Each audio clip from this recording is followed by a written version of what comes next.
Everyone in Oceanton knew that mob boss Jared Pierce was deeply in love with me. No one feared my disappearance more than he did. Even if bullets were raining down on him, he'd still find a way to contact me, just to make sure I felt safe. But on the night before our wedding, he didn't come home. When he finally returned, he dropped to his knees, a bruised and weakened woman cradled in his arms. Rosalia, Melody took the drug just to save me. I can't just watch her die. So I had no choice but to sleep with her. Terrified that I wouldn't forgive him, Jared drew 6 wounds into his arm. Blood soaked through his shirt in an instant. As soon as the wedding banquet ended, I heard his men chuckling and teasing. The boss didn't even take off his wedding outfit before rushing to see Melody. Just how seductive is his lover? Jared's low, sultry voice followed. Last time I stayed with her, I didn't come back for 3 days and nights. Take a guess. In shock and despair, I called out, "The system. I want to leave this world." The system's cold voice replied, "After your exit, this world will erase all traces of your existence." Counting down, 7 days. When I came back to my senses, Jared Pierce was hurrying toward me with his men. "Rosalia, there's an emergency in Oceanton. We need to head over right now." He pulled me into his arms and gave a gentle kiss to my forehead. "Baby, I'm so sorry. I'll make it up to you when I get back." I wiped the spot where his lips had touched, my face impassive. That same mouth had kissed Melody more times than I could count. Seeing this, Jared froze, panic flickering across his face. He gripped my hand tightly. "Rosalia, are you angry at me? I know it's our wedding night, and I shouldn't be leaving, but this is urgent. I don't really have much of a choice." As I looked at the man I had loved for 7 years, I suddenly felt like I didn't know him at all. One moment, he was lost in memories with another woman. The next moment, he could put on a show that he was deeply in love with me. "Jared, let's get a divorce." Jared froze at my words. He stared at me, pain in his eyes. "You're still upset about Melody, aren't you? She took a bullet for me once, and this time, she was poisoned with that kind of drug just to save me.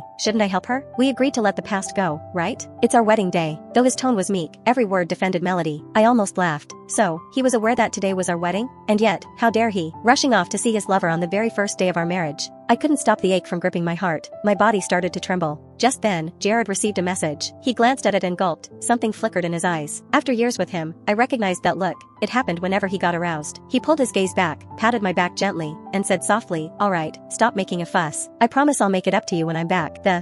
He turned and left. The chill in my heart slowly spread, leaving me rooted to the spot for a long time. It wasn't until my phone rang that I snapped out of it. It was a picture from Melody. When I opened it, my blood ran cold. It was her pregnancy test report. "Rosalia, I'm sorry. I'm carrying Jared's child. Please let us be together." My hands shook uncontrollably. In the 3rd year since I came into this world, I dove into the freezing ocean to save Jared. That injured my wound so badly that I could never have children ever again. Jared once told me he'd love me forever, even if we never had children. He'd even gone so far as to get a vasectomy to ease my worries. But now, he was having a child with someone else. Before switching off my phone, I sent her a simple response. "All right." The next morning, Jared returned. Trailing behind him were Melody with swollen red eyes, as well as several of his men. As soon as she saw me, Melody dropped to her knees, tears streaming down her face. "Rosalia, I'm sorry. I shouldn't have sent you that message. Jared said I can only keep my baby if you agree to it. Please, I'm begging you, let me keep my baby." As she spoke, she banged her head against the floor, and soon blood was trickling from her temple. Jared glanced at her, his eyes full of distress, but in order to get my consent, he held himself back from helping her. One of his men stepped forward first and pulled Melody to her feet. Perhaps he was clearly fed up with how Jared usually treated me, so he said sharply, "Even if you're going to get upset, I'm going to say something fair. Melody once took a bullet for him. It's not too much for her to keep the baby for that alone, is it? And since you can't have children, I think our boss should give her and the baby a proper place in this family." "Shut up." Jared's angry roar cut him off. "I told you, Rosalia will always be my only wife. As for Melody, I'll find a way to make it up to her." Then, he showed me the scars on his body. The man who was usually so cold and full of pride dropped to his knees, pleading softly to me. "Rosalia, I've already atoned with my own body. Melody can't bear losing the baby, so please, let the baby live. You can't have children, so when the baby is born, I'll have the baby call you Mom. You'll be the baby's mother from then on." His words were a blade stabbing my heart deep, twisting it.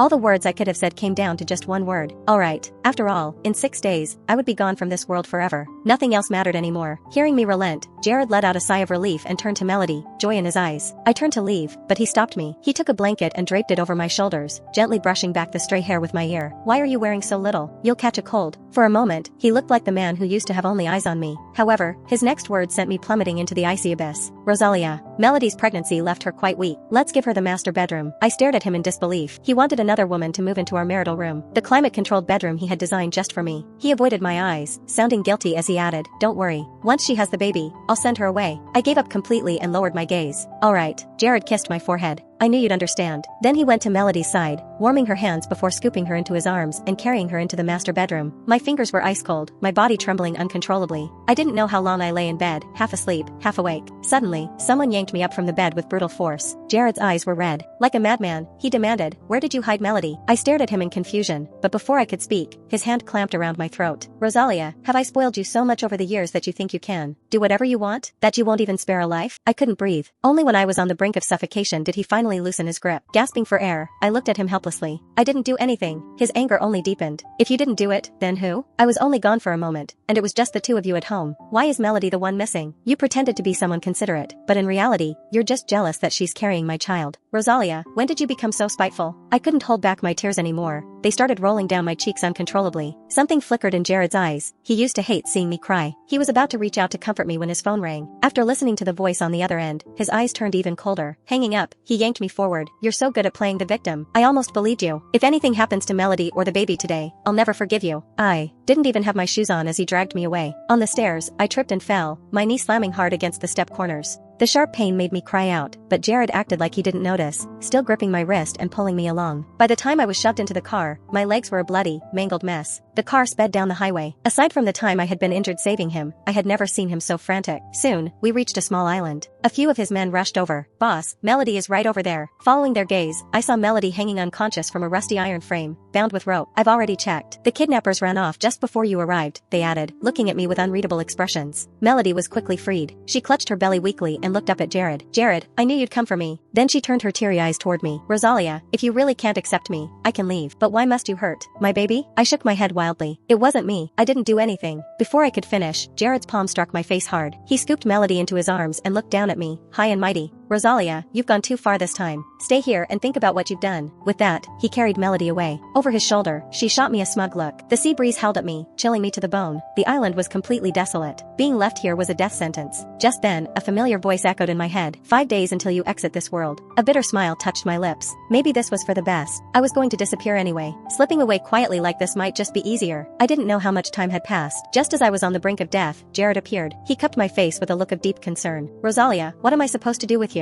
I gazed at him weakly. Yet no matter how I looked, I couldn't read him at all. The system's voice rang out again. "2 days left until you leave this world." I let out a bitter smile. I had no strength left, and my vision went black. When I woke again, Jared was sitting by my side, holding my hand gently. "Rosalia, you're finally awake. This was just a small lesson. As long as you know what you did was wrong, that will be enough. No matter what, the one I love will always be you." No, I didn't do anything wrong. Cold all over, I trembled as I tried to pull away from him, only to realize my feet were trapped by something. Pulling back the blanket, I froze. Heavy iron chains were locked around my ankles, making it nearly impossible to move. Jared's voice turned icy. "I know you won't admit your mistake so easily. So, you'll stay in this room until Melody has the baby. Then, I'll let you out." 3 days without food, combined with all the pent-up emotions I had been holding back, a rush of metallic taste surged up my throat as I coughed out a mouthful of blood fro. My mouth. Jared rushed forward, panicked, pulling me into his arms. "Rosalia, what's wrong?" Just then, Melody stepped inside, one hand on her belly as large beads of sweat rolled down her face. "Jared, my stomach hurts so much." Jared immediately abandoned me, scooping Melody into his arms. She turned her head to glance at me, her voice dripping with false concern. "But Rosalia, don't bother with her." Jared cut her off before she could finish. "She's just putting on an act. If it weren't for her, you wouldn't be having these cramps." I watched them leave and closed my eyes in despair. In Jared's eyes, all my pain was fake, while every tear Melody shed was genuine. The system's voice came again. "1 day left until you leave this world. Before you leave, the system will grant you one wish." My voice was weak, but steady. "System, I want Jared to know the whole truth." I wanted to see his reaction when he finally learned everything. The system's voice was mechanical and emotional. "SS acknowledged. Truth revelation program initiated." Suddenly, hurried footsteps sounded outside the door. I tried to sit up, but my body was too weak, and I fell back onto the bed. The door slammed open. Jared stormed in, his face twisted with rage. He slapped me hard across the face, twice. "Melody lost the baby. Rosalia, this is all your fault. Are you happy now?" Jared growled. I knew no matter what I said, Jared wouldn't believe me. Explaining would be pointless, so I let out an icy chuckle. Whatever. My indifference only made him angrier. He yanked me out of bed, the heavy chains clanging violently against the floor. Pain shot up my ankles, and I couldn't help but cry out in pain. But he didn't stop. "You're going to kneel, beg, repent, and apologize to Melody until she wakes up." By the time he finished speaking, I was already at Melody's bedside. Her eyes fluttered open,